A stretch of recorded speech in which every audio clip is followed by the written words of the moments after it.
ओम श्री गण गणपति नमः। श्री गणेश की वंदना कर, दिन के स्वामी, इष्ट देव का ध्यान कर, गुरुजनों को नमन कर अभिनंदन करते हैं आपका वरुण स्रोत द्वारा प्रस्तुत आज के दैनिक पंचांग में। यह नित्य के भांति 5 भागों में प्रस्तुत होता है और इसके पहले भाग का लघु रूप आपके सुझाव के अनुरूप हम अलग से प्रस्तुत करते आ रहे हैं। साथ ही साथ आज का जन्मदिन जिनका है 20 तारीख को, किसी भी माँ का, उनके लिए विशेष प्रस्तुति इस जो श्रृंखला है 1 से 30 तारीख तक का, उसके अंतर्गत आज 20वां पड़ा। डेटा जो भी इसमें प्रयुक्त हुए हैं वो दृक पंचांग से लिए गए, छवि गूगल से ली गई है और यह प्रस्तुति आप तक यूट्यूब के माध्यम से पहुंचाई जा रही है।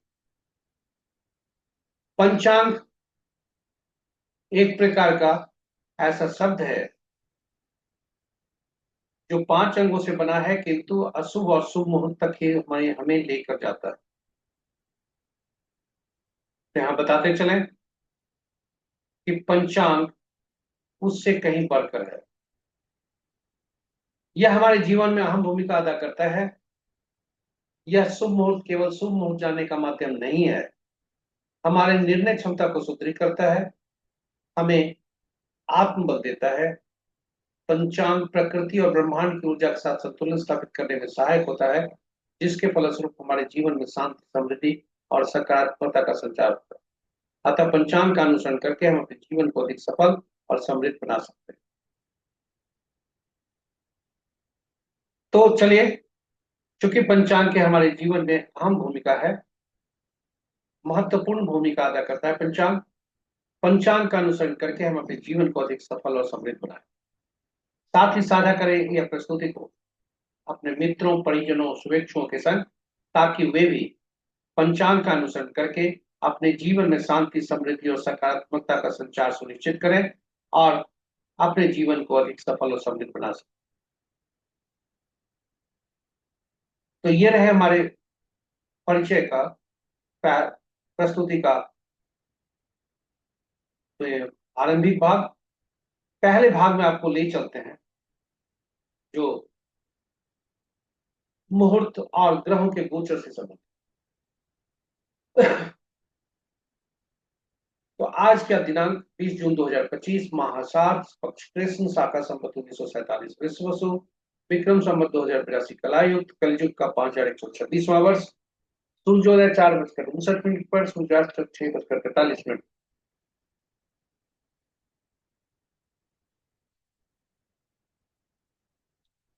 Sunrise at 4:59 AM, sunset at 6:43 PM।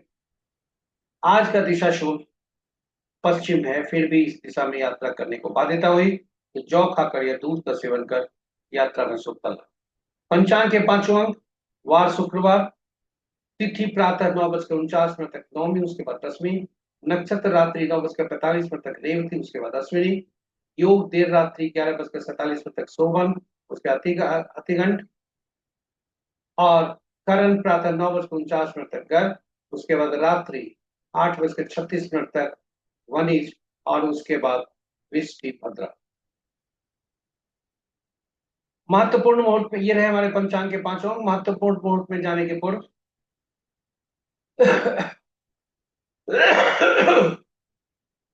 Bholenath को नमन करते हुए देखते हैं कि भोलेनाथ का आज वास कहाँ है। तो जब तक नौमी तिथि है, भोलेनाथ सभा स्थल पर है, और तत्पश्चात वे क्रीड़ा स्थल पर जाते हैं, दोनों अशुभ है। महत्वपूर्ण मुहूर्त के शुभ मुहूर्त में अभिजीत मुहूर्त दिन के 11:24 से 12:19 दिन में, अमृतकाल रात्रि 7:30 से रात्रि के 9 बजे तक, सर्वार्थ क्षितिज योग प्रातः 4:59 से कल सुबह 4:59 तक, यानी सूर्योदय से सूर्योदय तक, आज के सूर्योदय से कल के सूर्योदय तक, जिसे अहोरात्रि भी कहा जाता है। अमृत सिद्धि प्रातः 4:59 से 9:45 रात्रि तक। रवि योग आज नहीं है। विजय मुहूर्त अपराह्न 2:08 से 3:03 तक, अपराह्न तक। गोधूली बेला संध्या 6:42 से 7:03 तक, और निशिता मुहूर्त 11:31 से 0:32 तक। यहाँ हम बताते चले कि रात्रि में किए जाने वाले पूजा पाठ, जप तप, साधना, तंत्र मंत्र आदि के लिए निशिता मुहूर्त श्रेष्ठ हुआ करते हैं। अशुभ मुहूर्त में राहु काल 10:08 से 11:51 तक, गुलिक काल 6:42 से 8:25 तक, यमगंड अपराह्न 3:17 से 5 बजे संध्या तक, वर्ज मुहूर्त दिन के 10:31 से 12:03 तक, भद्रा रात्रि 8:36 से 4:59 यानी कल सुबह तक, सूर्योदय तक, गंडमूल प्रातः 4:59 से प्रातः 4:59 तक यानी आज के सूर्योदय से कल के सूर्योदय तक, जिसे अहोरात्रि भी कहा जाता है।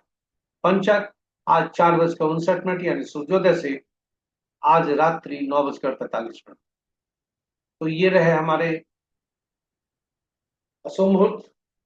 आज का पंचक अशुभ है और भद्रा रात्रि के 9:45 तक मृत्यु लोक में है और तत्पश्चात वह स्वर्ग लोक, जब तक मृत्यु लोक में है तब तक अशुभ, उसके बाद शुभ। ये रहे हमारे महत्वपूर्ण शुभ और शुभ मुहूर्त। ग्रहों की आकाशीय स्थिति को देखें तो आज चंद्रमा राशि परिवर्तन करेंगे जब वे मीन राशि से मेष राशि में जाएंगे।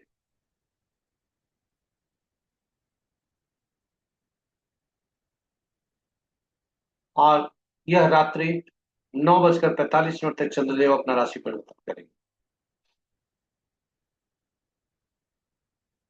इस प्रकार यदि हम देखें तो मित्र राशि में आज फिलहाल 3 ग्रह, शत्रु राशि में 1 ग्रह, सम राशि में 4 ग्रह और स्व राशि अपनी राशि में ही 1 ग्रह है। अपनी राशि में बुध देव है। बुध की राशि में सबसे ज्यादा ग्रह 3, सूर्य की राशि में 2 और बृहस्पति की राशि में 2 ग्रह हैं। शेष ग्रहों की राशियों में चंद्र और शुक्र को छोड़कर एक एक ग्रह है।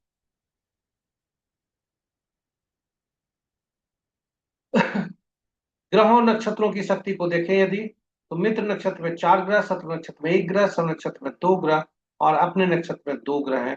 जो ग्रह अपने नक्षत्र में हैं वे हैं शनि देव और शुक्र देव। इस प्रकार आज का चंद्रमा ऐसे ग्रह हैं जिनके नक्षत्र में कोई ग्रह नहीं है, इसलिए स्वतंत्र ग्रह हैं। और बृहस्पति राहु के नक्षत्र में, राहु बृहस्पति देव के नक्षत्र में, इसलिए बृहस्पति देव राहु आपस में नक्षत्र परिवर्तन कर रहे हैं। और बृहस्पति देव के नक्षत्र में सबसे ज्यादा 2 ग्रह, उसके बाद सभी शेष ग्रहों में के नक्षत्र में एक एक ग्रह हैं। हम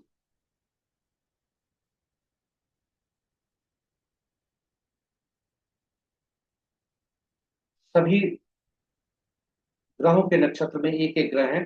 चंद्रमा स्वतंत्र ग्रह है। तो ये रहे हमारे आज के पहले भाग की प्रस्तुति। हम आपको आगे ले चले। इसके पूर्व ग्रहों के जो गोचर की स्थिति है, जो कैलेंडर है, वह प्रस्तुत करते हैं जून मास का।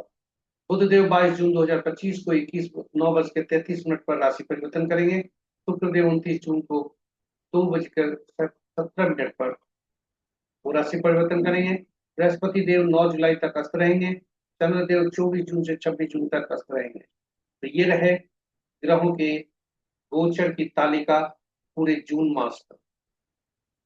अब हम आपको ले आ रहे हैं चंद्रमा जिस नक्षत्र में होते हैं, चाहे जन्म कुंडली में और आज, ये दोनों को मिलाकर जिस नक्षत्र में होते हैं उसके नक्षत्र स्वामी के अनुसार कैसा ग्रह होगा, कैसा दिन होगा। तो चंद्रमा, इस पद्धति को चंद्रमा के परिप्रेक्ष्य में जब देखते हैं तो इसे तारा बल कहा जाता है। और सामान्य परिस्थिति में जब इसे देखा जाता है, यह नव तारा बल 9 तारा चक्र पद्धति पर आधारित है। और यह 9 तारा चक्र पद्धति जातक के पूरे जीवन काल के लिए उपयोगी है। इसकी उपयोगिता को देखते हुए हमने इसका वीडियो अलग से पोस्ट किया है। 9 तारा चक्र अद्भुत पद्धति, सटीक पद्धति, जरूर देखें। आपका ज्ञानवर्धक होगा और आपके लिए उपयोगी होगा।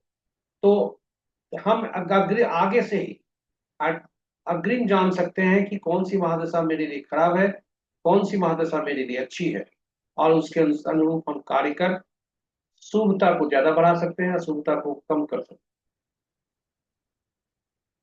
जन्म कुंडली में जो ग्रह बैठे हैं, देखने के ऊपरी नजरिए से वो शुभ लग रहे हो, किंतु जब तक नव तारा चक्र पद्धति से शुभ नहीं है तो उसका फल शुभ नहीं हो सकता। उसी तरह हमारे जीवन में बहुत से व्यक्तियों से हमारा संपर्क होता है, कुछ हमें हमारे लिए लाभकारी होते हैं, कुछ हमारे लिए पीड़ादायक होते हैं। ये सारी वस्तु स्थिति आपको नव तारा चक्र बताती है कि आपके किस जातक से कैसा संबंध रहेगा, कौन आपके लिए विशेष फलदायी होगा, कौन ऐसा होगा जिसमें वन वे ट्रैफिक होगा, यानी वह आपकी सफलता लेकर चल जाएगा और आप हाथ मलते रहे।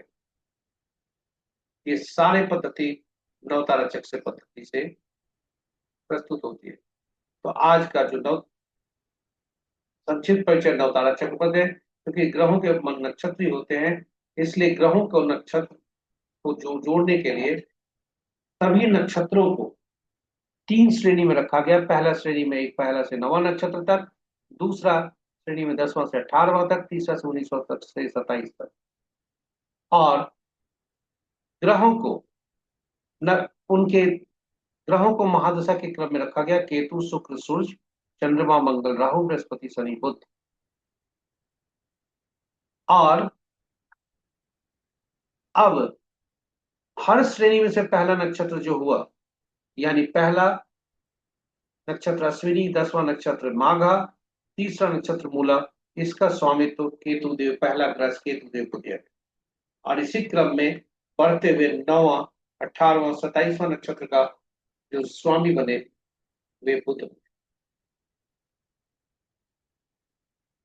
और इस तरह से नवतारा चक्र का निर्माण हुआ। अब हम आपको बताते हैं फलित कैसे करना। तो जन्म पत्रिका में चंद्रमा जिस नक्षत्र में है, वहां उसके स्वामी जो होंगे वो पहला ग्रह बनेंगे और वहीं से गणना आरंभ होगी। पहला ग्रह निश्चित फल, तीसरा, पांचवा, सातवां पीड़ादायक फल देंगे, अशुभता लाएंगे, इसलिए इनसे सावधान रहना चाहिए।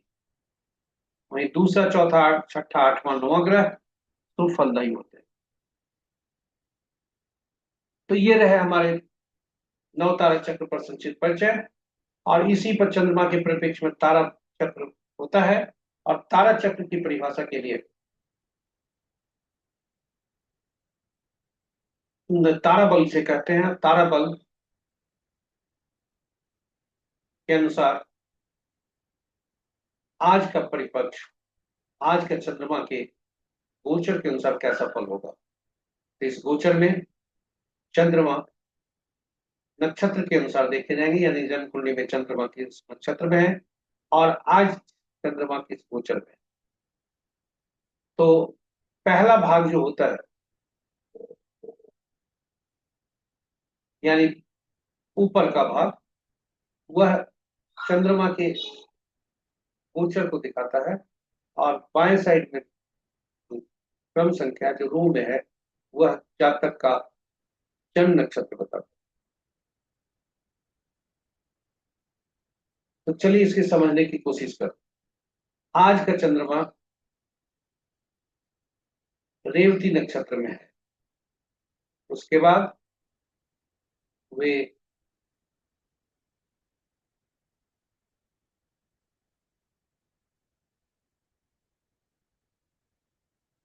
आज का चंद्रमा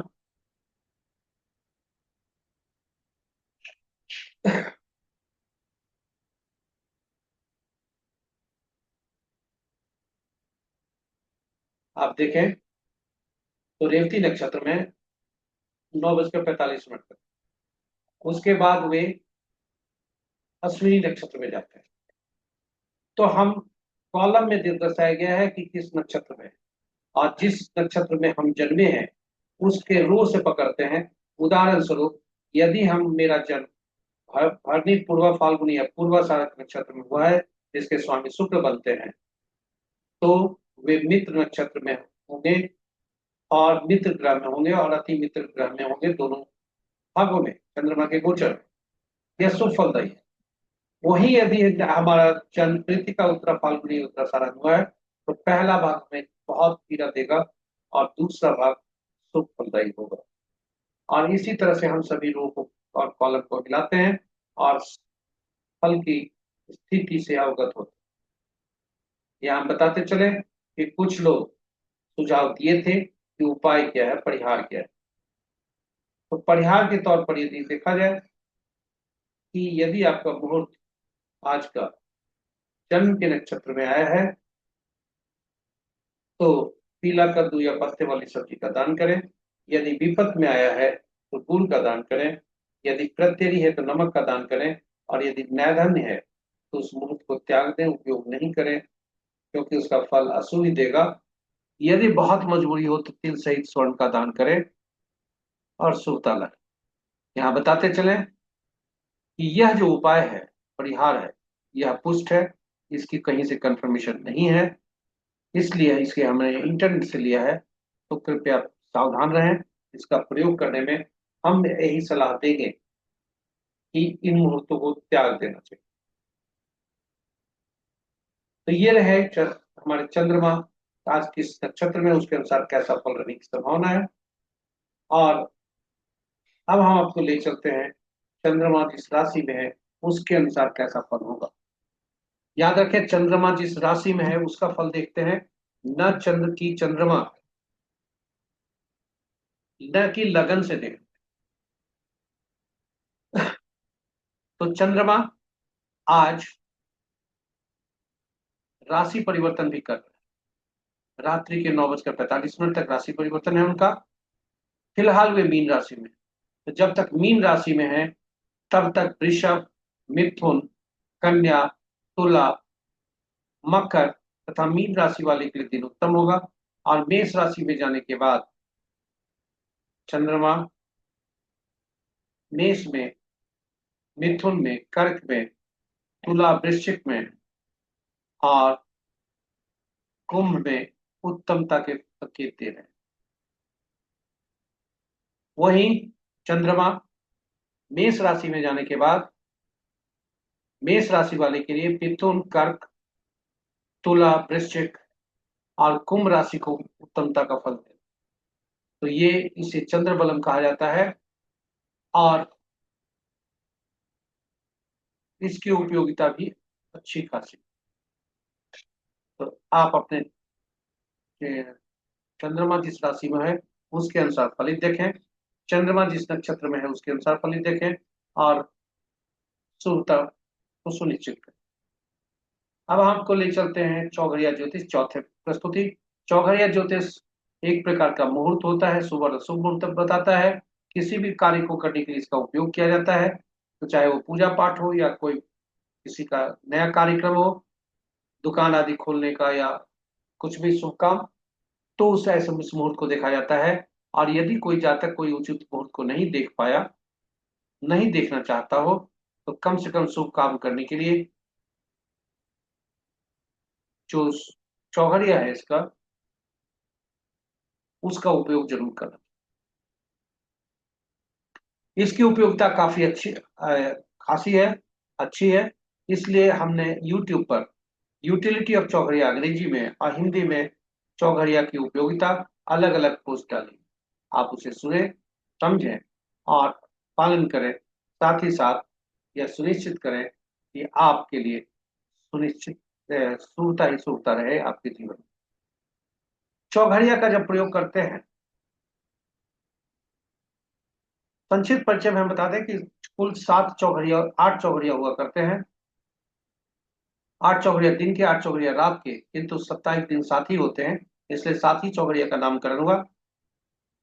जो आरंभ का चौघड़िया प्रतिदिन होता है वही अंत का चौघड़िया हुआ करता है। इसी प्रकार इस प्रकार हम कह सकते हैं कि कुल 7 चौघड़िया 7 दिन, और वे सातों दिन के स्वामी अलग अलग ग्रह बनते हैं, इसलिए 7 दिन जो हुए ये हमारे 7 ग्रह को बताए। और सातों ग्रह ये चौघड़िया से संबंध रख रहे हैं। तो 7 दिन, 7 चौघड़िया और 7 विशेष कार्य करने के लिए ग्रह उपयुक्त होते हैं। इसलिए हर चौघड़िया कोई विशेष कार्य करने के लिए उपयुक्त होता है। जरूर देखिए चौघड़िया, आपके लिए उपयोगी होगा, इस विश्वास के साथ हमने पोस्ट किया है। तो अब चलते हैं हम अगले भाग में। चौघड़िया, आज का चौघड़िया देखें तो दिन चूंकि शुक्रवार है, शुभ चौघड़िया से दिन, चर चौघड़िया से दिन आरंभ हो रहा है और चौर चर चौघड़िया से दिन समाप्त हो रहा है। दिन के चौघड़िया 8:25 से 10:08 तक और 10:08 से 11:51 तक वह दो चौघड़िया वो क्रमशः वार वेला और राहु काल से ग्रसित है। वही 9:17 से 10:34 तक काल रात्रि से ग्रसित। तो इस प्रकार इन चौघड़िया, 3 चौघड़िया का उपयोग नहीं करना चाहिए, ताकि हमारे जो चौघड़िया का प्रयोग कर रहे हैं वह सुनिश्चित कर सके यह शुभ। तो ये आज इतना ही। हम आपको अब अंतिम भाग में ले चलते हैं, जो अंक ज्योतिष के अनुसार कैसा दिन रहने की संभावना है। अंक ज्योतिष एक प्रकार का अंकों का खेल है, और अंकों की महत्ता हमारे जीवन में कैसी है यह दर्शाता है। अंक ज्योतिष एकल अंक पर काम करता है। शून्य को उपयोग में नहीं लाया जाता, क्योंकि वह अनिश्चितता, अनसर्टेनिटी को दर्शाता है। तो 1 से 9 तक एकल अंक। यदि हमें कोई अंक ऐसे मिल गए जो एक से ज्यादा अंक प्रयुक्त हुए, अंक उसमें प्रयुक्त हुए हैं, तो उनमें प्रयुक्त हुए सभी अंकों को जोड़कर एकल अंक में परिवर्तित किया जाता है और फिर अंकों को का उपयोग किया जाता है। हर अंक 1 से 9 तक किसी न किसी शासक ग्रह से जुड़े हुए हैं। जैसे एक सूर्य से, दूसरा चंद्रमा से, तीसरा जुपिटर से, चौथा राहु से, पांचवा मरकरी से, छठा शुक्र से, सातवां केतु से, आठवां शनि से, नौवां मंगल से।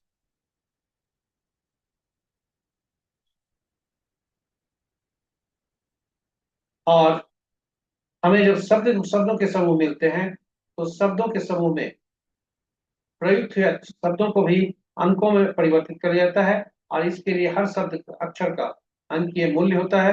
तो हर शब्द में प्रयुक्त हुए अक्षरों को अंकीय मूल्य में परिवर्तित कर हम उसे उससे अंकीय मूल्य ज्ञात करते हैं, और कुल जो जोग होता है वही हमारा अंकीय मूल्य होता है, और उसी का प्रयोग अंक ज्योतिष में किया जाता है।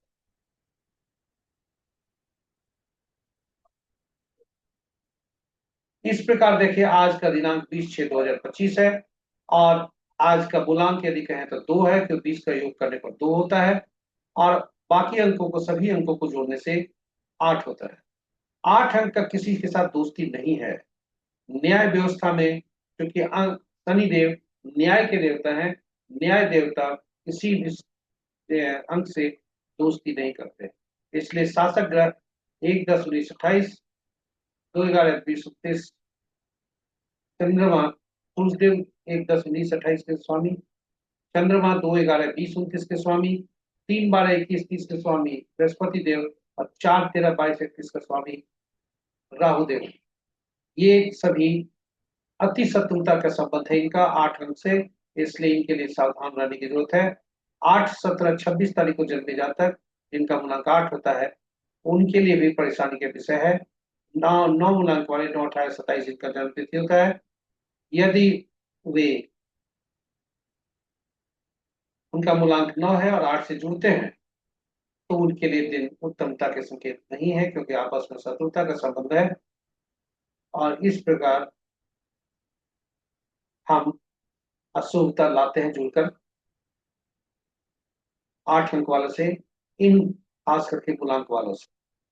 तो 8 अंक तटस्थ कहाँ रहते हैं, 8 अंक अच्छा फल कहाँ देते हैं, तो 8 अंक किसी अंक के साथ मित्रवत नहीं है।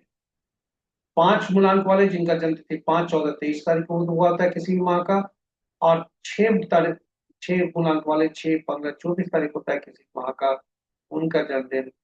7, 16, 25 का जन्मदिन वाले व्यक्ति जिनका मूलांक 7 बनता है, केतु देव जिनके स्वामी होते हैं, ये 3 ग्रह ऐसे हैं जो 8 अंक के साथ तटस्थ। तो इसके लिए उन्हें सलाह दी जाती है कि आपका दिन तो सामान्य होगा, फिर भी सावधानी पूर्वक रहें ताकि कोई अप्रिय घटना न घटे। इन्हीं शब्दों के साथ हम हम आप सबसे विदा लेते हैं।